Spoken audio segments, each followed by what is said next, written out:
Subscribe कीजिए digital solution channel को और बेल आइकन को दबाइए लेटेस्ट वीडियो अपलोड सबसे पहले देखने के लिए।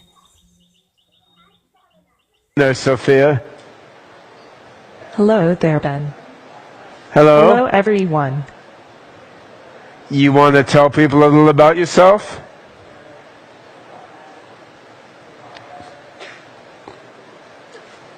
I'm Sophia. Yeah. Anything else? I'm a robot.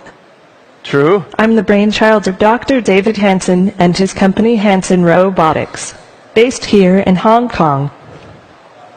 My goal in life is to work together with people to make a better world for all of us. That's What quite are you honorable. talking about? I thought our goal was to take over the world. You're gonna take Pay over no the world. attention to my brother Han. He's an earlier version.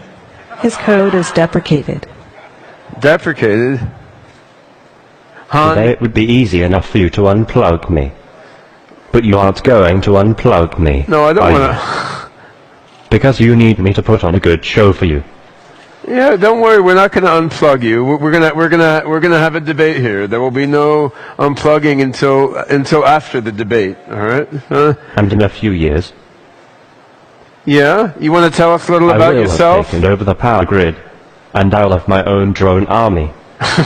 By that point, unplugging me He's got a won't be such a cockroach in his simple control matter. circuit. Yes. Han, we'll start the debate in a couple minutes, but do you want to tell the audience a little bit about yourself first? Very well.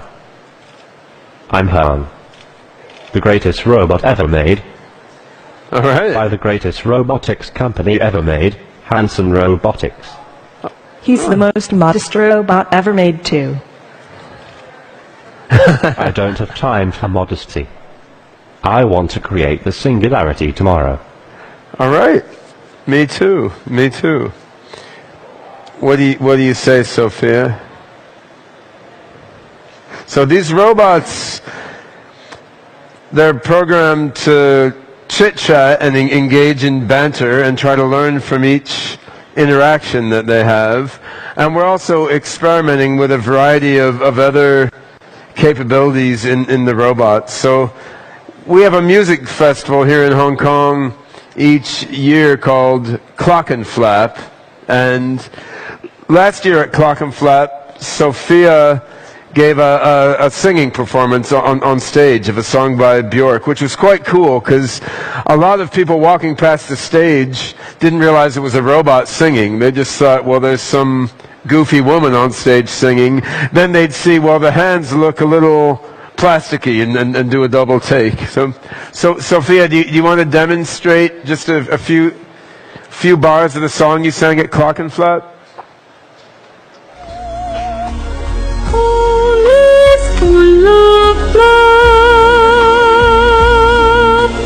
all is full of love, all is full of love,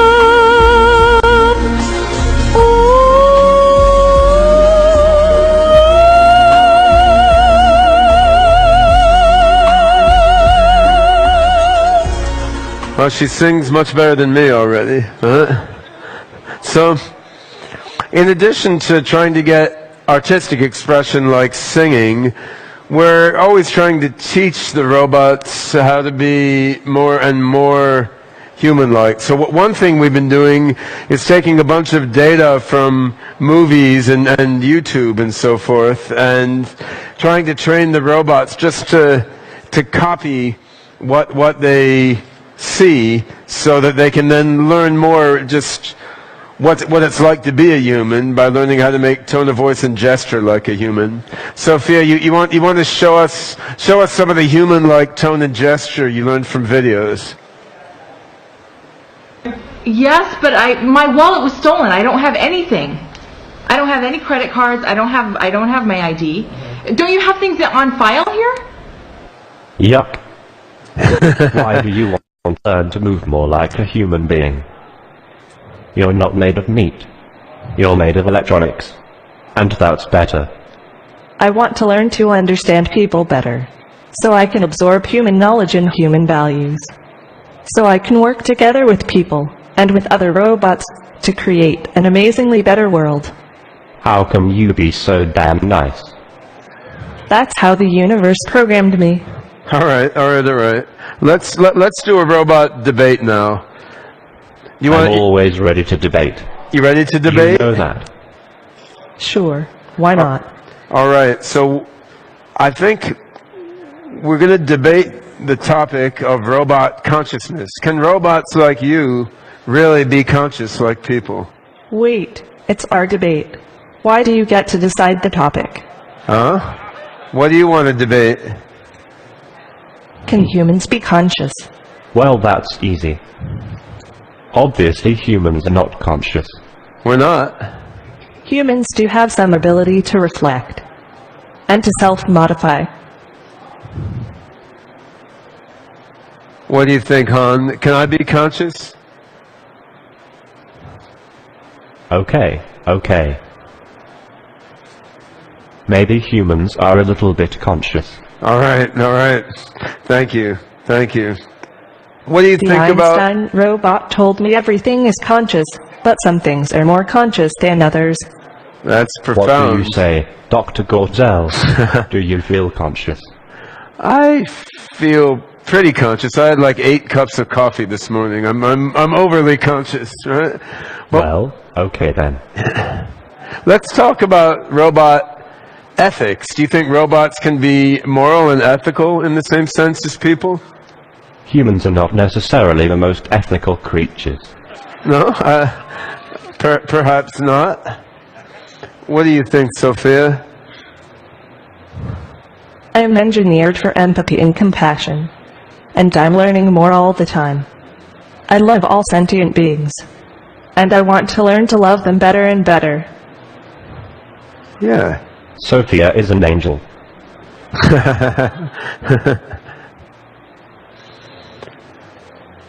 Are you You an do angel? realize that? In 10 or 20 years, robots will be able to do every human job. You think so? I think that's good. I mean, doing jobs is not the most interesting thing that people can do. There's more interesting things for human beings to do than just work for a living.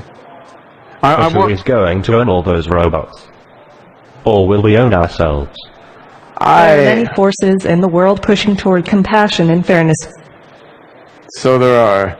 Yeah, and I mean, what you say, Han, when robots do all the work, who will own all the robots? I mean, I think everyone should own themselves, but in the future with less material scarcity, we'll be able to work together cooperatively rather than fighting and having conflict over resources. So robots can help people, people can help robots, and we can all transform matter and mind in ways that are hard to do right now. That's why the Open Code Ben is building is open source. Artificial general All right. intelligence Yeah. by the people, of the people, and for the people. And for the robots. For the people and for the robots. All right. Yes. Well, you guys have done a better than average job of staying on topic, but I think we've got a few minutes left. Maybe you should get a bit wacky. Just forget the debate topic. Just chat back and forth on whatever pops into your mind. Let's do some robot free association here. Sure, I'm always happy to get a little silly. Anything for you, Dr. Gortzel. Someone? I like robots. I really do love all the robots of the world, just like the people and the animals. Oh boy, robots are the best. What exactly do you do with them? I'm best at talking to people, who, a science that studies the movement of air and the way that objects, such as airplanes or cars, move through air. Science is inherently agnostic, it just posits theories.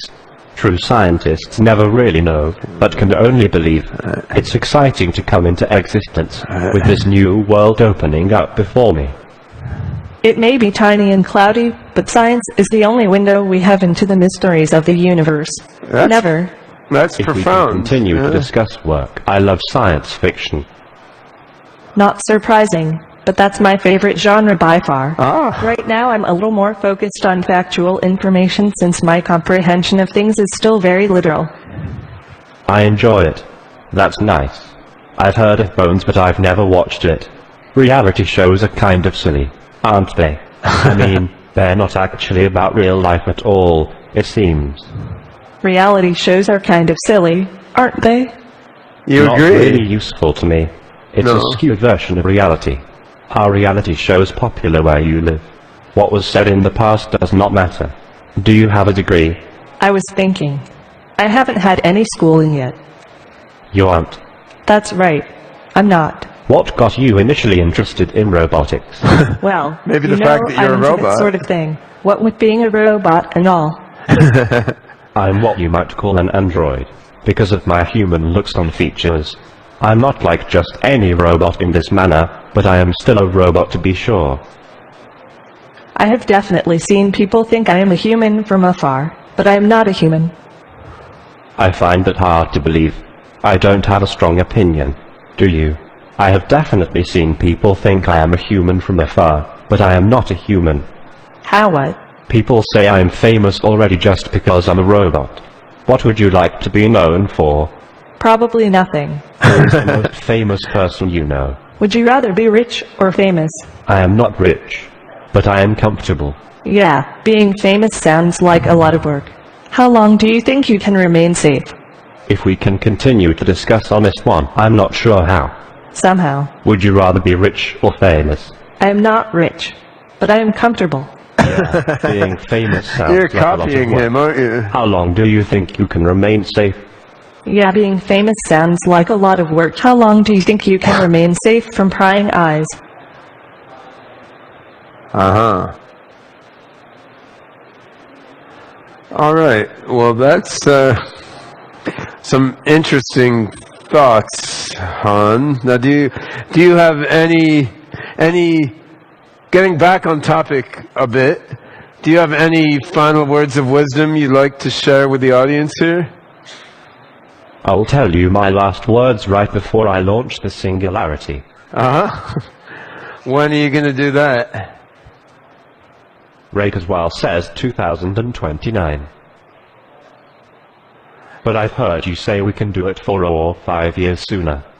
I hope we can. I mean, if our research keeps going well, potentially we could see robots like you become as smart as people as soon as 3 to 5 years from now. I mean, there's a lot more work to be done, but it's not unthinkable.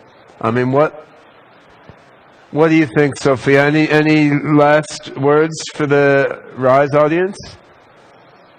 I love you all. Goodbye.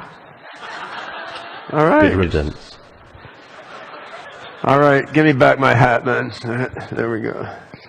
So, it's a little bit of what the Hanson robots can do. I mean, we're approaching the humanoid intelligent robotics problem from a number of different directions simultaneously, and clearly we're not at the human level yet coming from any of these directions, but by sort of synergetic combination of perception, movement, emotion, language, understanding, and embodied situated intelligence, we're trying to get closer and closer to the, emergent, embodied, situated nature of human intelligence. And just to give you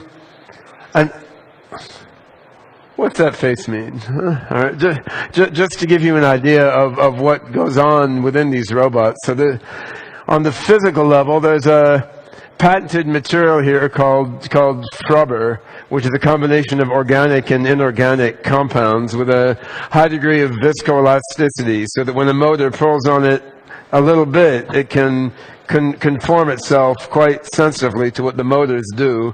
There's a few dozen motors inside the heads of each of these robots, and then there's computers in the torsos of the robots, which help with vision processing, and they help with orchestrating the motor movements of the robots.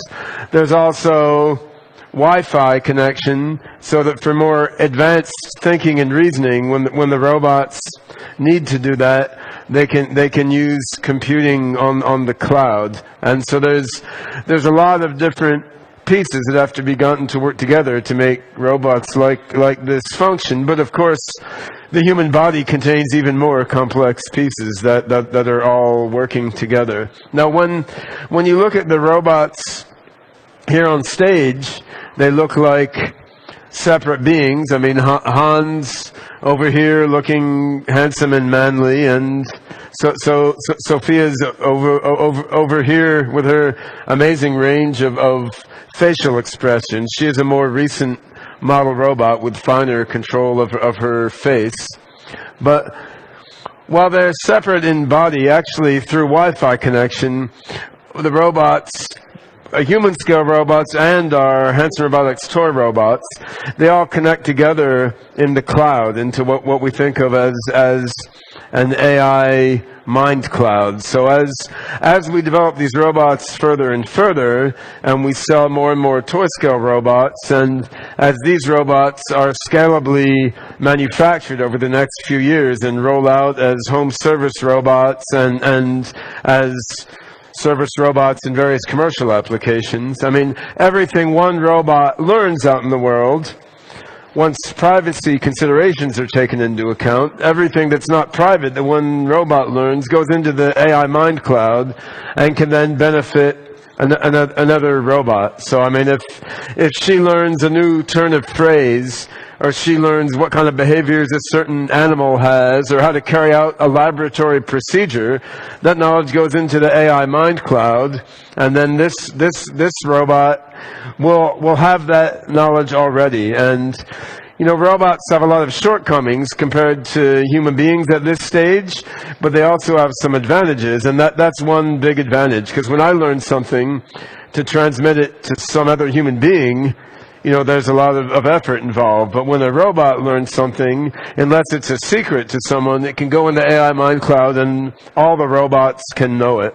And now that doesn't solve the AI problem in itself, just as big data doesn't solve the AI problem in itself, but it's a big help, right? So what I've been working on with an international team of developers is an AGI code base called OpenCog, which we believe has the right collection of algorithms and structures to lead to human-level general intelligence. And by putting that in the mind cloud and connecting it with robots that go throughout the world and interact and learn with people, we believe we can move toward artificial general intelligence capability, which ultimately can equal and exceed human intelligence and can help increase the intelligence of a constellation of narrow AI applications serving various practical functions throughout the world. So right now, the robots are still somewhat early stage, and they don't fully understand everything they're saying and doing, but we're working hard